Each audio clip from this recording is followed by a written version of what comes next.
Center Stage Malta li tgħallem l-arti performattiva se tkun qiegħda tmur Pariġi fi Franza biex tagħti spettakli bitħejjija għal festi tal-milied fil-Park famuż ta' Disneyland is-Sibt u l-Ħadd li ġejjin fejn se jieħdu sehem ukoll f'workshops u rehearsals. F'din il-mawra se jkunu qed jieħdu sehem 25 student Malti.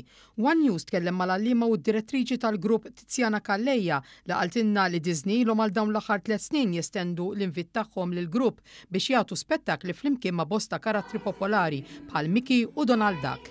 Tiziana qaltilna li tħejjiet għal dan l-appuntament li jġib miegħu responsabilità kbira ilhom għaddejjin ġmielhom u ringrazzjat lill-ġenituri u lill-istudenti infushom tal sena wara l-oħra qed jieħdu sehem. Importanti ħafna li meta tiġi għal performing arts aħna maħniex se nsifru biex ħammorru holiday, imma ħankunu hemmhekk focus bi grinta biex iwasslu dak li aħna qegħdin nitgħallmu u dak li wara kollox aħna qed nippreparaw irwieħna għalih.